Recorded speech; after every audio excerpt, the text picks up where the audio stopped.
I heard that there were moments on this set, Danielle, where you would finish a scene and the crew gave you a standing ovation, and Chinonye gave you a standing ovation. How does that make you feel that your laser focused work was rewarded in that way by your peers? Oh, I don't know. I have a weird relationship with, congratulations. But I mean, it's one You of better those. get used to it, honey. I know. I think it's interesting, but it's difficult because also because I'm deeply rooted in what's happening in the scene. Hmm. Uh, and accolades or negations, they're both the same thing in a kind of way, but I am empowered and hope, that it would make during that time make everyone feel that much more rooted in the thing that we're doing, and that everyone is bringing that thing to the work that they have to do, the character that they are portraying. And so, it just it's a unifying thing for me, right? Oh, Especially good. playing the title role in that regard. Good. Now, how much did you guys know about Emmett Till before going into the story? Because a lot of people, a lot of Americans Mhm, only know that picture and mhm. what his mother's name was, but we didn't know all these other things. I'll start with Jalen first. Um, my Because you're mother. really young. So, Yes, yeah. yes, yes. Thank you. Oh my, thank you. Um, yeah. So my mother did a great job in versing me about the events that occurred pertaining to Emmett Till and what happened to him. But I can say that the knowledge that I know now is far deeper, and I understand it on a bigger scale now. With me still being young, but old enough to uh, know and feel and understand deeper meanings, it's just a great feeling to know the full magnitude of the story. So I guess you can say going into it, I knew about it, I did, but now I know more. I love that. I'm gonna ask a different question, Danielle, because I Yeah. want to get both of you all's opinion about this. Um, this is a film that strongly resembles and communicates what it's like for a strong Black mother to mother her kids.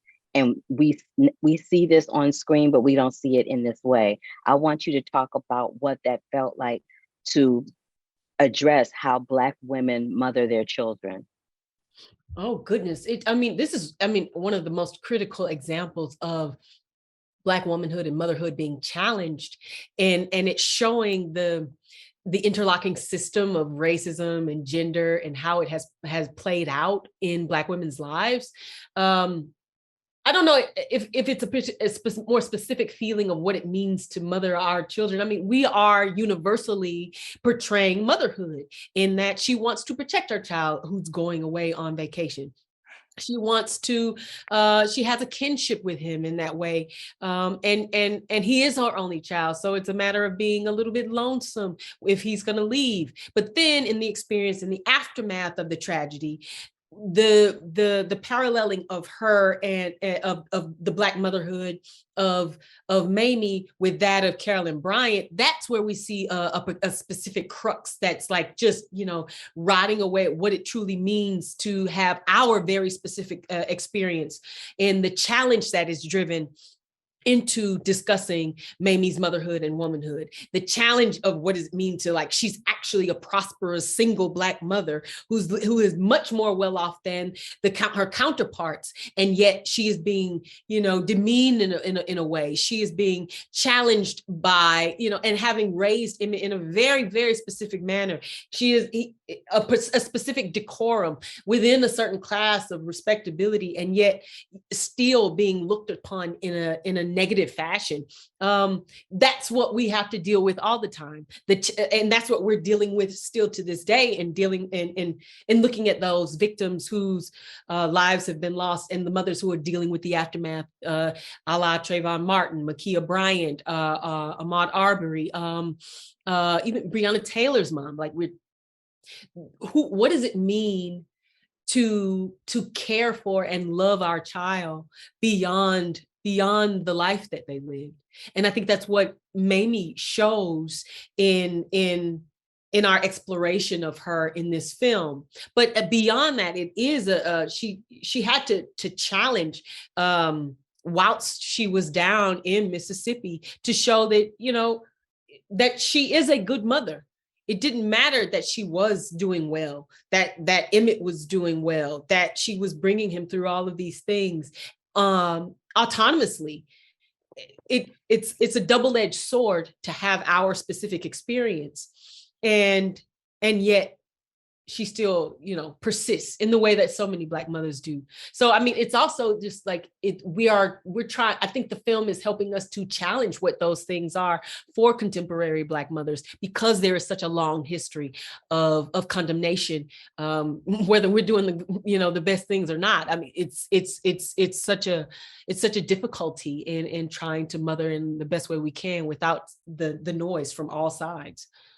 Absolutely. I thank you both for giving me such well thought out and intrinsic answers to my questions. I wish I had more time. I have so many more questions to ask. But in closing it out, I want you both to know you better buckle up, baby, because it's about to be the most fabulous ride y'all have ever been on. And I can't wait to see it happen and unfold for both of you. I want to know from you, when you signed on to do this project, what were some items that were non-negotiable for you to take on this project as writer and director? First, the story had to be told through Mamie's perspective, her point of view, and her emotional journey. Without Mamie, the world would not know who Emmett Till was. So she is the heartbeat of the story. And it was non-negotiable for me to center this Black woman in this story and present her in the multidimensional, nuanced human way that she deserves to be seen and experienced. Also, I was very clear with the producers that I will not show any physical violence inflicted upon Black bodies in the film.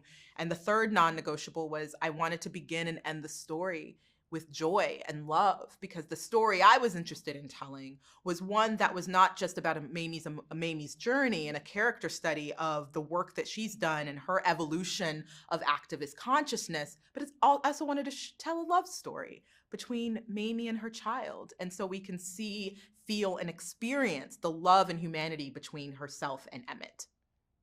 And we got all of that. I promise you that we did. How important is it for you, Miss Chinonye Chukwu, to have the president of the studio, Alana Mayo, yourself, and Whoopi Goldberg produce, all have a hand in bringing Mamie's story to the screen and focusing on that mother-son love story that you spoke about, rather than leaning into that trauma that was inflicted by the act of him being lynched? But there's all these Black women telling it. Do you understand what I'm saying? For sure. It makes this whole experience, this whole journey I've been on in making this film that much more special. It gives me the extra comfort and security in knowing that I'm surrounded by other Black women who get it. Who get it. You know what I mean? Yes, I do. I do know what you mean. Go ahead. Oh, no, go ahead. I also wanted to know how there's something in the way that Black women mother and treat their kids, and the strength that they have and the power that they have when it comes to that. I wanted you to speak to that in terms of maybe Till Mobley. I'm not a mother myself, but I understand that intangible knowing that Mamie had as a mother, because I think about my own mom and how there would be, especially growing up, even when she was miles away for work, she could feel the times when I was sick, or when she just felt I needed her. She just had this inherent knowing as a mother. And Mamie in real life, as reflected in the film, she had that feeling that something bad was going to happen, that she just had this, and that's tied to her, this kind of intangible knowing she had as a mother. And so I really wanted to show that, and to just show, and also show how connected she was to her child, and that she can feel his absence and presence just as palpably as well. I want to ask one last question as we close out. The scene where the autopsy scene is the best way I'll put it, where she is in the room feeling her son. Yeah. What was the choice to shoot that particular way as opposed to some other way? Well, I knew that I needed to honor the decision Mamie made in 1955 to have the world see what happened to her son, what was done to her son. And so I knew that I needed to show his body, but it needed to be done in a way that was sparing, yet effective and intentional, right? Because I think that would be the most effective choice. So I didn't relish in showing it, but I chose the moment to do it when we would see it with the crowd of people. And so I tried my best to replicate that experience that transformed people's minds, where people saw and witnessed what happened to him. And so I wanted to replicate that in real time, cinematically. I cannot tell you how fabulous it is to talk to you and how you always bring really strong women's stories to the screen that are us.